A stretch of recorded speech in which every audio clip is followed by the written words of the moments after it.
Hello friend, good evening. Welcome back my new blog. कैसे हो आप? आई होप आप सब लोग बहुत अच्छे होंगे और मज़े में होंगे। मैं इंडियन ब्लॉगर अंजना ठाकुर आपके अपने यूट्यूब चैनल पे आपका स्वागत करती हूँ। तो आज दिन गुरुवार का है और अभी ये इवनिंग के बज रहे थे 4। तो आज हमारा वही सामने वाला मकान टूट रहा है ना, तो वही मैंने सोचा आप लोग को दिखाऊँ कितना टूट गया है। उसको 2-3 दिन लगेंगे टूटने में। अभी छप्पर वगैरह निकला है, फिर दीवार वगैरह गिरेंगे। तो इसके बाद फिर मैं आ गई थी ऊपर चाय बनाने के लिए, क्योंकि घर के लिए भी चाय बनाना है और जो भैया लोग मकान तोड़ रहे हैं मेरे को उनके लिए भी चाय बनाना है।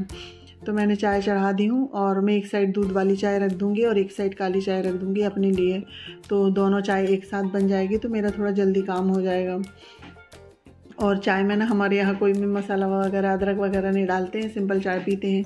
क्योंकि अदरक वाली चाय ना हम लोगों को नुकसान कर देती है। वो गर्मी होती है ना, तो उसकी वजह से खांसी वगैरह आ जाती है। इस वजह से मैं अदरक वगैरह नहीं डालती हूँ चाय में। तो फिर मैंने चाय रखी और इसके बाद मेरे पास ये मलाई रखी थी, तो मैंने सोचा चलो चाय बन रही जब तक मैं घी बना लेती हूँ। तो ये भी एक काम हो जाएगा, खड़े खड़े चाय बनते तक मेरी मलाई से अच्छे से मक्खन निकल जाएगा। और मुझे ये हाथ से बनाने में बहुत ज़्यादा आसानी होती है और मैं हाथ से ही बनाती हूँ और बहुत जल्दी ये बन जाता है।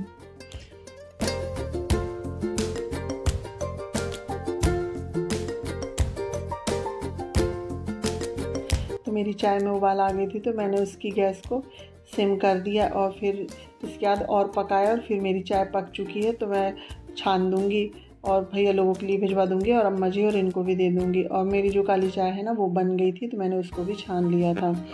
अभी मक्खन अच्छे से नहीं बना था, पर मैंने बोला नहीं चाय बन गई तो मैं पहले चाय छान दूँ, नहीं तो चाय पूरी छनक जाएगी, यानी कम हो जाएगी। फिर छन पक पक के ना फिर बहुत कम हो जाती है। इस वजह से मैंने चाय छान दिया और अब देखो ये मक्खन हो गया है तैयार और बहुत आसानी से निकल जाता है हाथों से।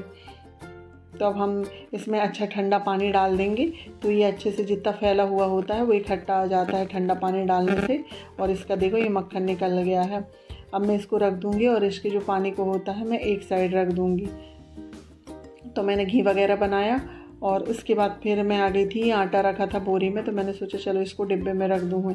ये 3-4 दिन का पिसा हुआ था, पर मैं घर में नहीं थी, इधर उधर के काम में लगी थी और कहीं बाहर भी चली गई थी, तो उस वजह से मैंने उसे डिब्बे में नहीं रखा था। तो मैंने आटा वगैरह रखा और बोरी वगैरह झाड़ के उसको धुलने के लिए रख दिया।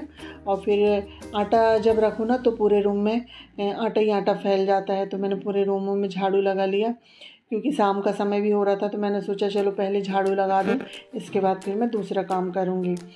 तो मैंने झाड़ू वगैरह लगाया और फिर ये आ गई मैं कपड़े फ़ोल्ड करने के लिए। और आज काफ़ी सारे कपड़े हो गए थे, सुबह मैंने धुल के डाले थे, तो उनको उठा के ले आई हूँ छत पे और उनको कर रही हूँ फ़ोल्ड। और साड़ियाँ ही तो कितनी 4-5 तो साड़ियाँ हो जाती हैं, और बच्चे के भी 2 दिन के कपड़े थे, तो बहुत ज़्यादा कपड़े हो गए थे। तो वही मैंने सोचा चलो हाथों हाथ फ़ोल्ड करके भी रख दूँ, तो ये भी एक काम निपट जाएगा।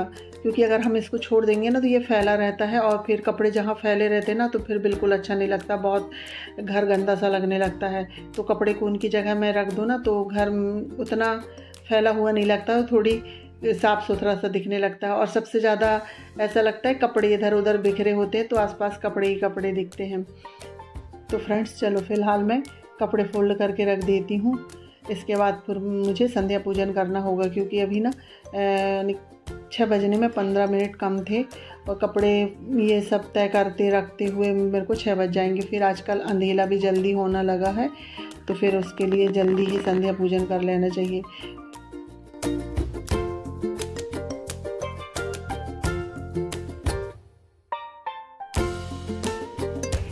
कपड़े वगैरह फ़ोल्ड किए और इसके बाद फिर मैं आ गई थी किचन में। तो मैंने सोचा पहले दाल चढ़ा दूँ, इसके बाद फिर मैं संध्या पूजन करूँगी। और शाम टाइम ना बहुत दिक्कत होती, क्या बनाए क्या ना बनाए, ये सोच सोच के तो मेरा आधा दिमाग ख़राब सा होने लगता है। और बच्चों को सोच के बनाना पड़ता है खाना, क्योंकि बच्चे लोग ना आधी सब्जियां तो कुछ खाते ही नहीं है, बिल्कुल नहीं खाते हैं। तो मैंने सोचा चलो क्या बनाऊँ, आज तो मैं चने की दाल बना रही हूँ, जो हमारे यहाँ बच्चों को सभी की फेवरेट है। तो मैंने सोचा चलो चने की दाल बना दूँ तो बच्चे लोग भी खा लेंगे बहुत शौक़ से और ये सबको हो जाएगी। तो वही मैंने दाल चढ़ा दिया है और इसमें मैं ऊपर से 2 टमाटर कट करके डाल दूँगी और मेरी संध्या पूजन करते तक ये दाल अच्छे से पक जाएगी। सुबह टाइम तो ऐसा रहता है कि चलो कोई भी सूखी सब्जी और दाल हो गई तो बन जाएगा। बट शाम के समय में ना सोचने में बहुत दिक्कत होती है क्या बनाएं। और हमारे यहाँ सुबह हो या शाम हो, दोनों टाइम पूरा ही खाना चाहिए होता है, दाल चावल सब्जी रोटी ये पूरा खाना चाहिए होता है। इस वजह से मुझे ना शाम को बहुत दिक्कत होती है क्या बनाऊँगी, मैं ये सोचते रहती हूँ।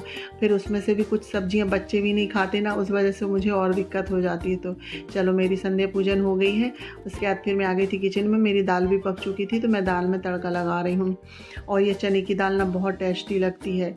तो मैंने इसमें एक प्याज डाला है और 4-5 हरी मिर्च कट के डाल दिया। और प्याज जब भुन गई तो उसमें मैं ड्राई मसाले डाल लूँगी और मैं इसमें थोड़ी सी कसूरी मेथी भी डालूँगी। उससे क्या है ना, दाल का स्वाद और अच्छा बढ़ जाएगा। और मैं ना इसमें हींग डालना भूल गई। वैसे हींग डालना बहुत ज़रूरी, क्योंकि ये थोड़ी गैस्ट्रिक प्रॉब्लम बनाती है, तो हींग से पाचक हो जाएगी अच्छे से। तो मेरे मसाले भुन चुके थे तो उसके बाद फिर मैंने इसमें दाल डाल दिया। और इसमें मुझे जितनी ग्रेवी वाली दाल चाहिए होगी मैं उसमें उतना पानी डाल दूँगी। और देखो हमारी दाल खौल चुकी है और दाल बिल्कुल पक के हो गई है तैयार। तो दाल वगैरह बनी और फिर मैं आ गई थी रोटियां सेकने, क्योंकि बच्चे लोग कोचिंग से आ गए थे तो उनको खाना चाहिए था। तो मैंने सोचा चलो रोटी सेक दूँ और गरम गरम रोटी मैं सबको देती भी जाऊँगी। और क्या है, रोटी गरम गरम ही खा लो ना तो अच्छी रहती है और उसमें पता भी लग जाता है कि कितनी रोटी हमको चाहिए। नहीं तो हम खूब सारी सेक के रख लेते हैं और वही रोटियाँ फिर बच जाती हैं। तो मैं रोटी सेकते जा रही हूँ और सब लोगों को खाना देते जा रही हूँ।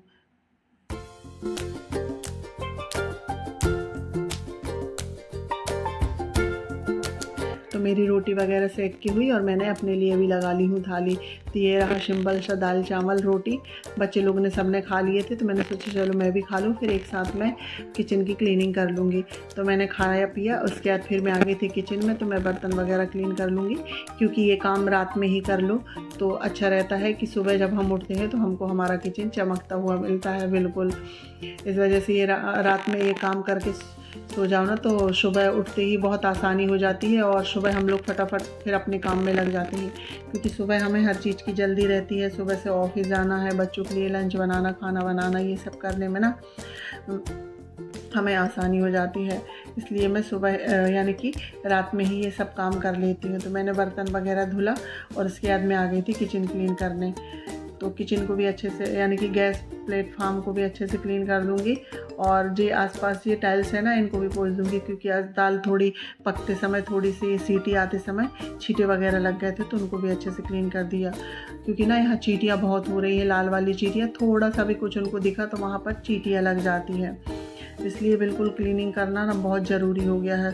थोड़ा सा भी कुछ रहता है तो इतनी सारी चींटियाँ हो जाती कि मैं चींटियों से बहुत परेशान हूँ।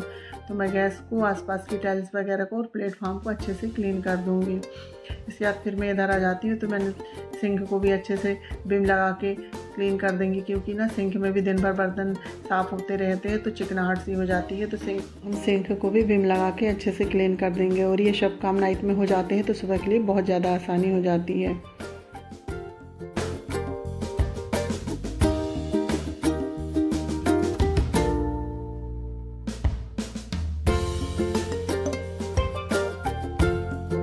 फिर हमने सिंक को क्लीन किया। इसके बाद फिर ये आसपास की जो टाइल्स होती हैं ना, यहाँ पर बर्तन वगैरह मंजते हैं तो इसमें से थोड़ी सी चिकनाहट हो जाती है। तो इसमें भी विम लगा के पानी से अच्छे से धुल लूँगी और अच्छा खूब सारा पानी डाल के इसको वाइपर से निकाल देते हैं। तो ये बहुत अच्छे से आसानी से धुला जाता है और अच्छे से साफ़ हो जाता है। और मैं ऐसे ही पानी डाल देती हूँ। और ये छोटा वाला वाइपर है मेरा किचन के लिए, तो इससे इसका पानी निकाल देते हैं। और इसके बाद फिर मैं कपड़े से आसपास सूखे कपड़े से पोंछ देती हूँ, तो ये अच्छे से सूख जाता है और फिर अच्छे भी दिखने लगता है।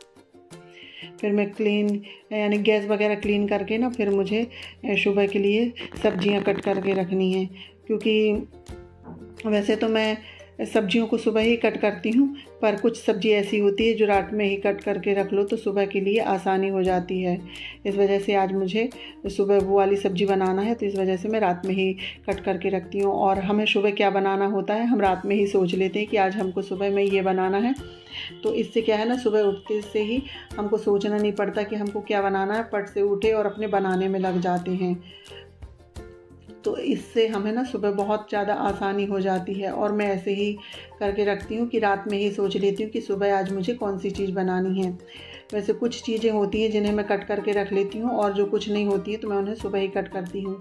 जैसे कि ये बरबटी, इसे तुरंत में कट करेंगे ना तो इसमें बहुत ज़्यादा समय लगता है, क्योंकि हम लोग इसको तोड़ते हैं हाथ से, एक एक बरबटी को हाथ से तोड़ते हैं, चाकू से कट नहीं करते। हाथ से तोड़ने से क्या है ना, ये बरबटी के जो रेसे होते हैं वो निकल जाते हैं आसानी से। और इसको अगर वैसे चाकू से कट कर लो ना, इसमें जो आइट साइड के रेसे हैं ना वो निकलते नहीं हैं, तो वही खाते समय मुंह में फंसते हैं। इस वजह से एक एक बरबटी को तोड़ने में बहुत समय लग जाता है, और मुझे ये काम करना ना बहुत बोर लगता है, क्योंकि ना इसको मैं तोड़ी, यानी कि 1 किलो बरबटी को तोड़ने में कम से कम आधे से पौन घंटा लगता है। तो ये बैठे बैठे ना थोड़ी आलस से आ जाता है। इस वजह से मुझे ये काम करना बिल्कुल अच्छा नहीं लगता। पर क्या करूँ, जब सब्जियां घर में आती है तो उनकी तैयारी कर रखना ही पड़ता है। तो मैं बरबटी तोड़ते तोड़ते यहीं बच्चे लोगों से बात कर रही थी, तो मुझे समय का पता ही नहीं चला, और बरबटियाँ टूट के भी हो गई। मेरी बरबटियाँ टूट के हो गई तो मैं इनके छिलके वगैरह उठा के फेंक दूँगी। और इसमें ना बहुत सारी कड़ी बरबटियाँ निकली थी, वो मैंने इनको निकाल दिया और नरम नरम को तोड़ दिया। तो फ्रेंड्स, अब मैं इस वीडियो को यहीं पर करती हूँ एंड। तो मेरे वीडियो में आपको कुछ भी अच्छा लगे तो लाइक शेयर सब्सक्राइब कर लीजिएगा, और चैनल में नए आते हैं प्लीज़ सब्सक्राइब कीजिएगा और मुझे सपोर्ट कीजिएगा। आप लोगों की सपोर्ट की बहुत ज़रूरत। मिलते हैं नेक्स्ट ब्लॉग में, जब तक के लिए बाय बाय।